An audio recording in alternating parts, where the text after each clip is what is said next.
to the 2025 Dialogue, a masterclass series by the HR Association of India.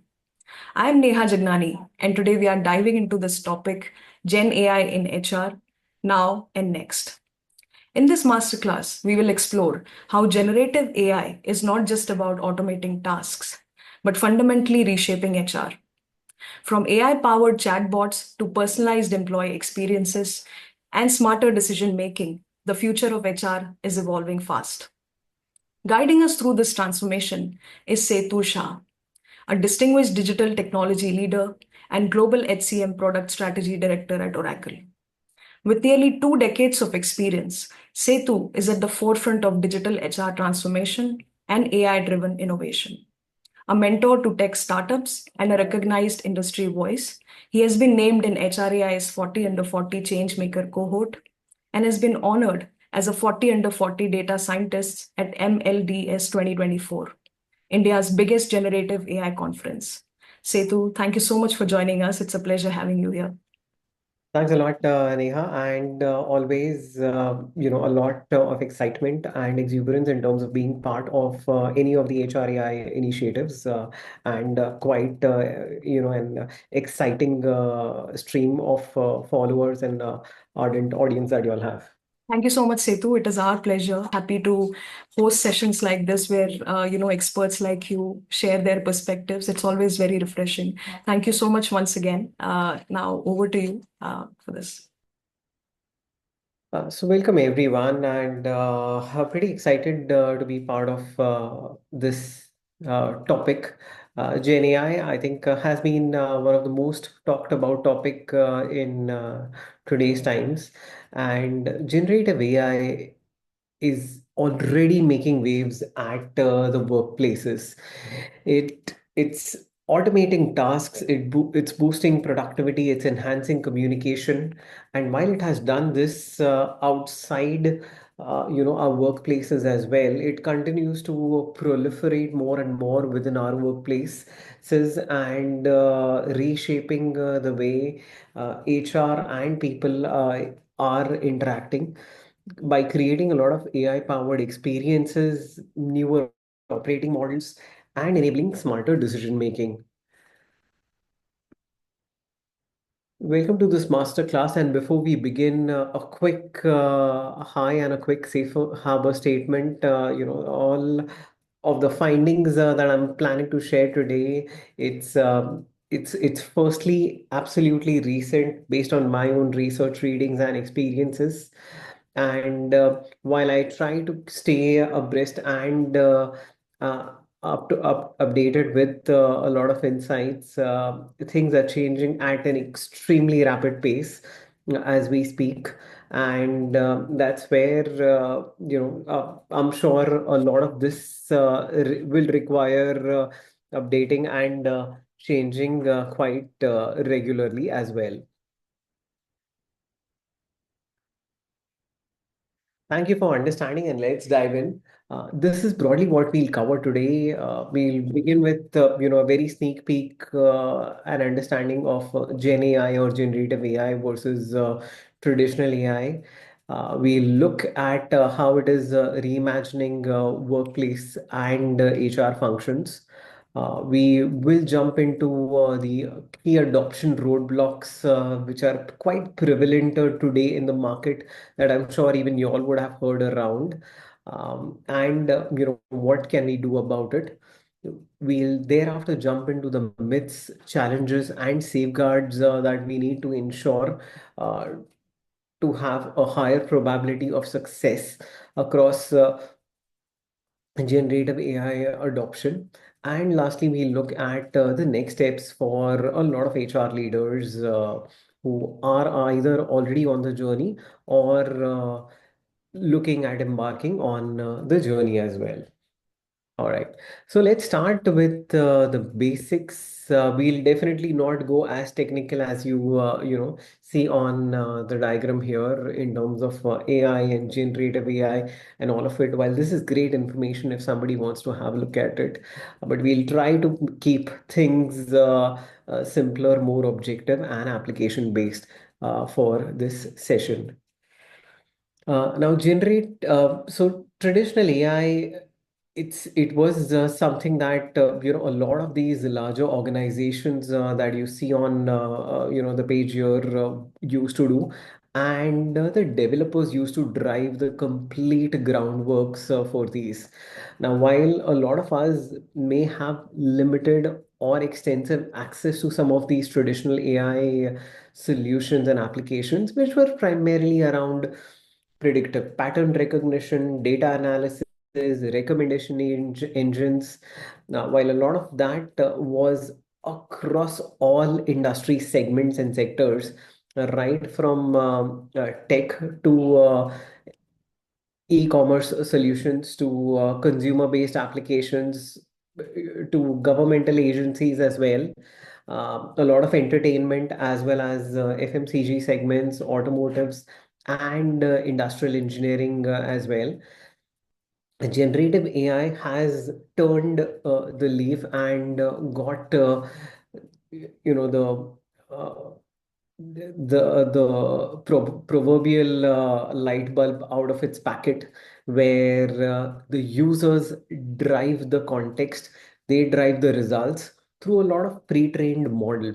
And this is where a whole lot of democratization of application-based usage has happened, or AI-based usage has happened. In today's day and world, I'm sure everybody looking at this masterclass would have had some experience with LLMs or large language models, as we call it. Uh, in a very simplistic language, it could be ChatGPT, it could be Gemini, it could be Copilot, Perplexity, or a host of these. A major shift in the technology with respect to generative AI is where it is focusing on generating newer and unique content or data based on the context which is provided. The more the context, the more relevant the information is. However, it kind of reduces the creativity aspect of the content. At the same time, the more creative the content, the relevance becomes slightly lower because of the creative freedom that it ends up getting.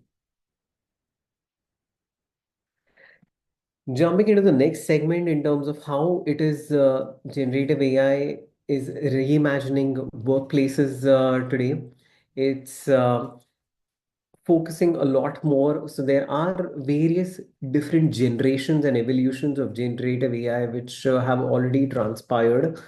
And there are a lot of industry solution leading solutions which are navigating across all of these as well. So the very first generation of Gen AI was basically creative languages, and this is where here are some of the HR use cases specifically related to those. So this was primarily hinting at creating content based on information or context which is already provided, or it was based on summarizing a lot of context, a lot of content as well. So, say for example, I've known a lot of large organizations or global organizations who have used very simplistically job authoring and saved thousands of person hours. So these were some of the organizations where they simply use generative AI by giving a little bit of organizational context, department context, and location-based context to create job authoring, which was far more personalized, which was far more impactful, and which had a language that a lot of candidates would understand very, very easily. Okay. The next use case in this one is, goals-based authoring or policy-based authoring. So creating a lot of content based on the organizational context. While this is great from, an HR admin perspective or from a recruiter perspective, it has a lot for almost all types of users or personas within an organization. So say for example, your goals authoring or your employee and candidate profile creation is something which is very, very relevant for the employees themselves. Uh, it go so I remember speaking to a lot of organizations and employees in IT services sector, or for that matter, even a lot of FMCG sector or manufacturing sectors as well, where they said that writing goals is one of the most difficult things, and every year my people manager wants me to create goals which are smarter and different than the last year. The easiest thing for most people used to do was simply copy the previous year's goals to the next one. With goals authoring, a lot of this has changed. It kind of jumps people ahead of the curve of the blank page syndrome, and helps them identify some of those goals and nuances of what their organization demands of them easily as well. At the same time, it has a lot for people managers. So, across emails, across, a lot of different solutions or applications that people managers may be giving feedback to their employees, that can be consolidated at one place during a performance review. Now, this at times may, seem like a great to have or a nice to have thing for a people manager with a small span of control of maybe 2 or 3 employees. But imagine a case where a people manager has a larger span of control of 5, 7, 10, or at times even larger, as it is quite prevalent in healthcare and manufacturing or hospitality segments as well. And that's where it creates a huge time saver, at the same time relevance for the people manager, to ensure that a lot of points that he had given and feedbacks that he had given during the year are being captured and are being resurfaced, where he simply needs to edit and make it more relevant before giving it to the employee as part of the year-end appraisal. The last and but not the least, it's also the candidates, are an absolutely separate persona that, are benefited through their profile summarization, understanding and making it uh, personalized in terms of the jobs that they want to apply, the roles that they want to apply, the candidates or employees, any queries that they have that can be supported. The second generation of Gen AI came with Mid-Journey and a lot of such solutions, where they, beyond language and text, there were creative media and images and videos that are being created. In fact, most of the images that you see on this masterclass, all of them have been created through generative AI itself. So that's one of the use cases in terms of creating content, maybe for communication, maybe for marketing, maybe for any of the HR initiatives that the HR teams would want to use it. A more tangible aspect of this is creating learning videos, which could be bite-sized, which could be personalized, which can cater to people with different digital dexterity as well, and different levels of understanding or language of understanding as well. So often we find that a particular policy gets interpreted by different people differently. Now imagine being able to create some of these learning videos or policy videos differently for different classes and segments of workforce. That would be great. At the same time, it could also break down a lot of barriers related to language, related to culture, and so on and so forth. The third generation of generative AI happened when, over and above, creative language and creative media, a lot of context started getting added to these prompts, or and thereby allowing them to create or to take independent actions.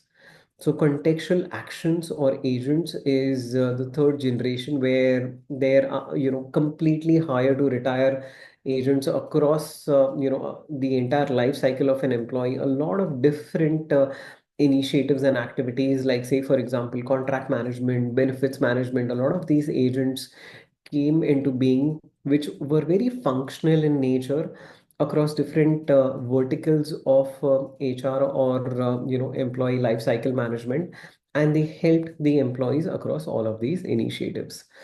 Now imagine, a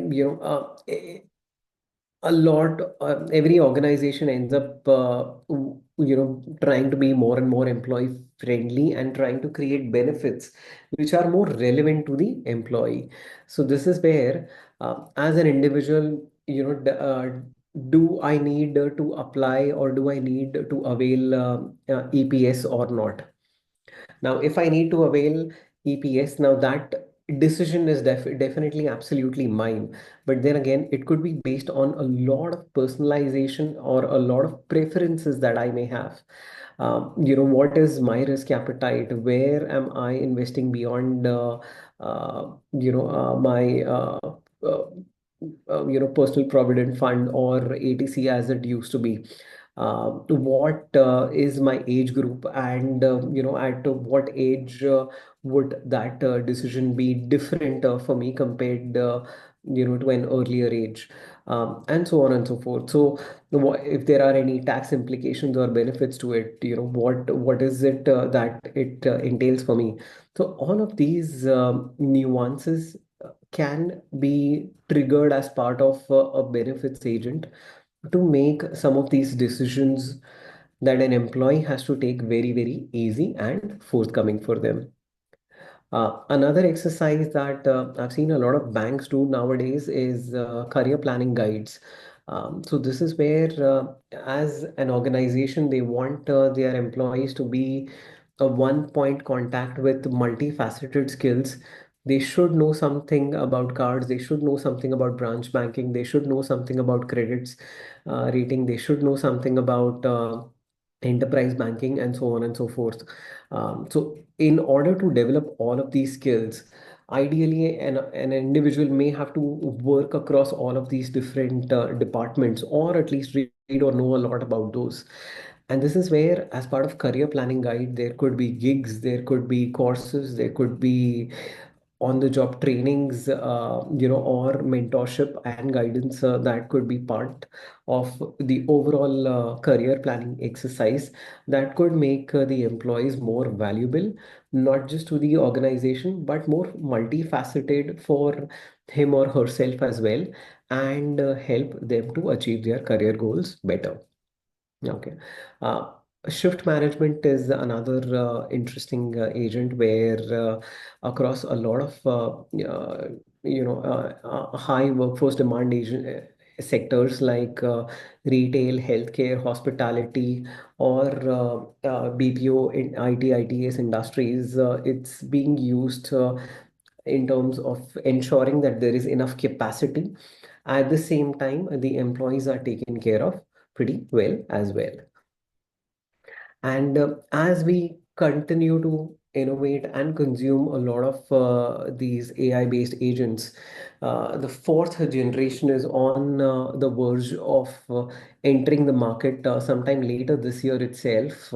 I'm sure a lot of you all would have already heard things about it, which is more of rational actions. So agents, a swarm of agents being able to talk to each other.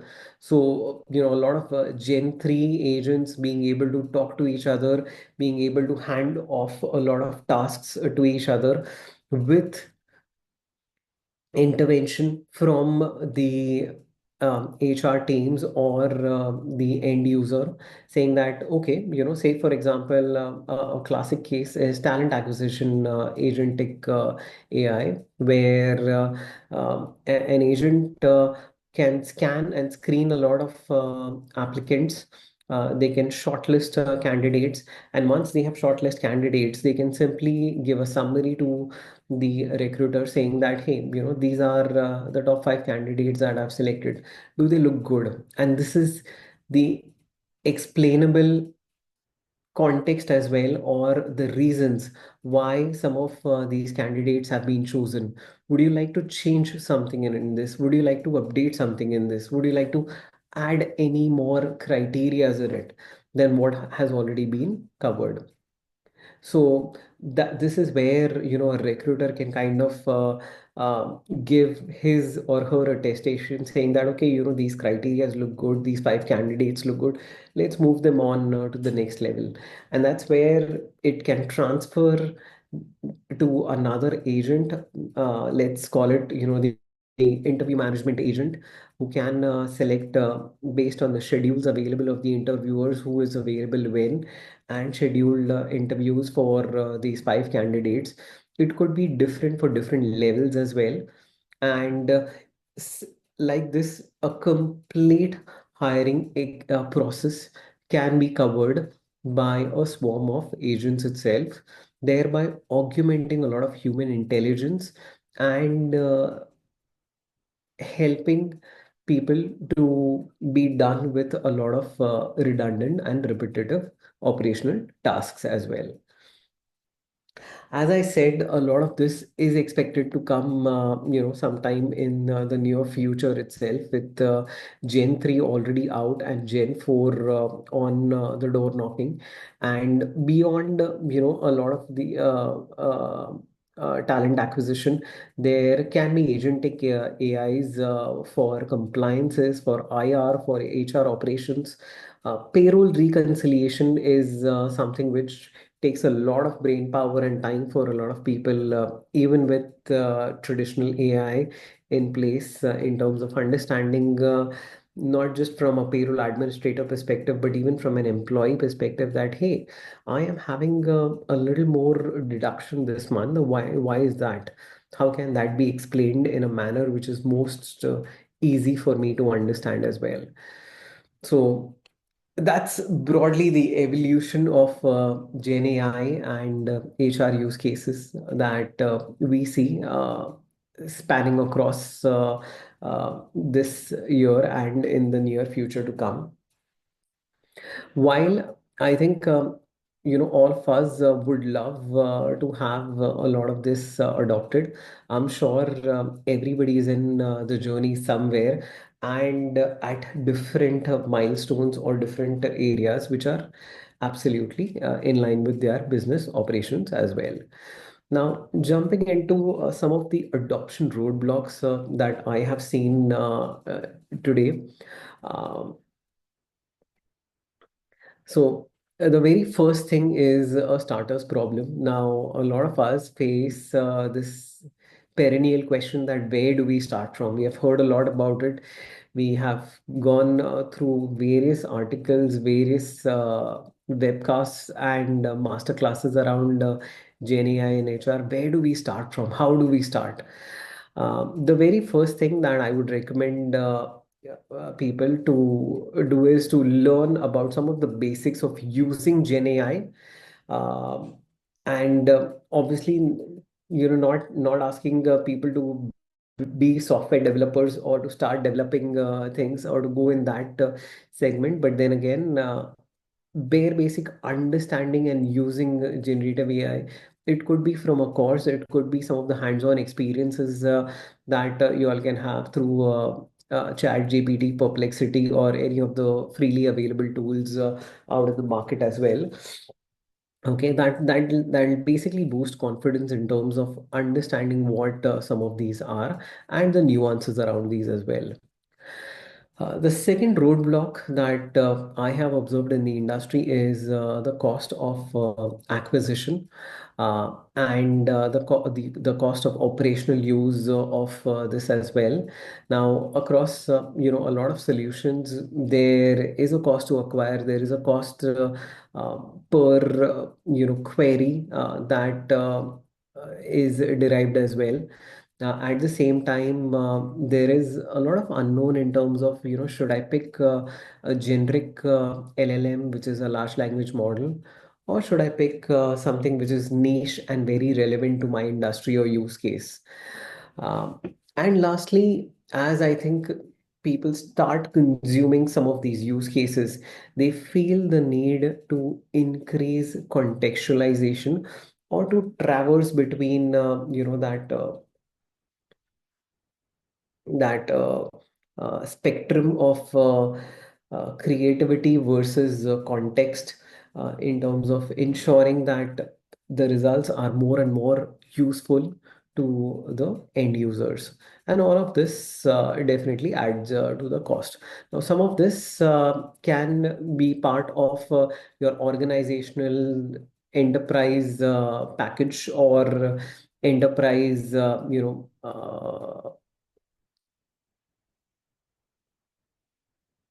enterprise contracts or agreements that you all may have with your technology service providers. So do explore that. I think that that could you may know, you may not even know that a lot of this is already lying in your infrastructure, and you just had to reach out to the IT teams to kind of have those enabled or to give you access to that. The third major roadblock around this is availability of data. So, do you have data available across different islands or sources? In terms of quality of data, that okay, do I need like the most picture perfect data before I begin on the Gen AI journey? Or the other apprehension at times is that is my data safe with respect to when I share it, or when I ask for a Gen AI request, is my data safe? Am I exposing privacy related data, employee data protection related data, or am I exposing data related to companies' intellectual property? So all valid questions. Okay. Uh, the next one is, what is the user experience or accessibility that I have while using this Gen AI use cases? Is it one click? Is it multiple clicks? Do I need to ensure that it is being used by people with multiple digital dexterity, or how does it that exactly happen in the flow of work? Something that I came across a couple of months back, where one of the large banks in India, they they went through all of these four aspects in terms of starting, in terms of cost, in terms of data, in terms of in the flow of work, and also creating a small cohort and use cases that they could prioritize. One thing that they skipped or missed was setting the right expectations. So as soon as it was rolled out to the first set of about 15, 20 odd users, and after a week they reached out to them, what happened was that all of them almost unanimously said that, hey, it does not work for us. The implementer asked them, or the IT head asked them, okay, what happened? They said that, okay, it gives me some results, but every time I have to go back to check what is, how accurate it is, and thereafter to tweak it and use it. So this is a classic case where the expectations were not set initially to tell them that this basically gets them off that blank page syndrome, or that starting with something and tweaking it further to their own needs, and it does not do the work for them, but it augments what they are doing and helps them do things in a much more faster way. So even adoption at times is a curve, and ensuring that setting the right expectations is extremely, extremely important.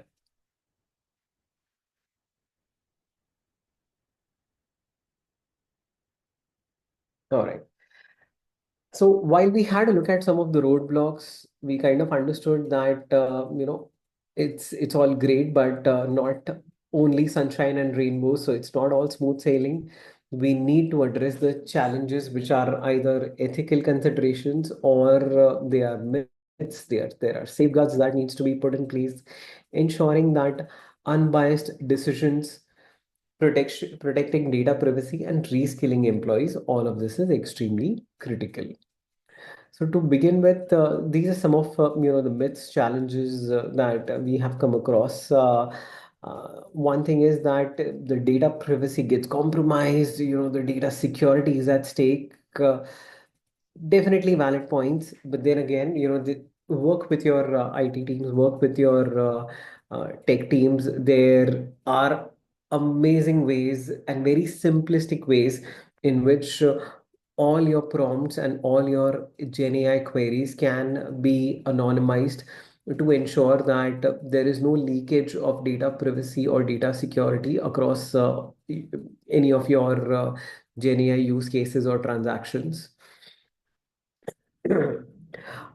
Pre-productionization is extremely important in terms of ensuring that you create smaller cohorts and have people try and test it for hallucination and for biases as well. And this is where, having an ethics board within the organization really helps. Now, ethics board ideally needs to have people from various different facets, people from academics, people from legal teams, people, from different user groups, employees, leadership, and so on and so forth. It's great to understand that, a lot of these different roles are required as part of ethics board. While you may not have a fully functional ethics board right now, but there or an AI board right now, but it's great to understand that these are the facets that we have, and these are the ones that we do not. And last but not the least, continuous learning. So a lot of the Gen AI use cases, they are great in terms of operations. They improve productivity from the day zero itself. But then again, a lot of this needs to evolve in terms of inputs and retraining some of the models which may be required. Now, this retraining can happen either based on organizational context, it can be based on external data. So, this is where working with the respective tech solution providers helps in terms of bridging some of these continuous learning exercises. At the same time, it also helps in ensuring that that the employees need to adopt and to manage some of these change at their end as well, in terms of working through a slightly different operating model, or working or looking at processes slightly more differently. So what does the future hold? HR is at the forefront of this change by building AI capabilities, focusing on data driven talent management, continuously reinventing skills. HR leaders can prepare for a future where AI and humans work together and drive organizational success. And as it's obvious with most of the things which run at a rip-roaring pace, you think big, you start small, and you move fast. In terms of thinking big, this is the first aspect that I would urge and recommend, every organization and leadership to build a roadmap for themselves by understanding what use cases and aspects are most relevant to them versus the ones which are not relevant to them. And I'm not saying that you always need to begin or pick from the things which are most relevant. You can kind of traverse, through the spectrum as you learn more about how things are shaping out, how your organization is adopting, or the kind of organizational success that you have as well. The second aspect here would be cultivating some of the cohorts and identifying the champions as well, who could be, your torch bearers in the exercise. And again, it's great to have, multifaceted cohorts where people from different disciplines could come together and focus on change and talent strategies together.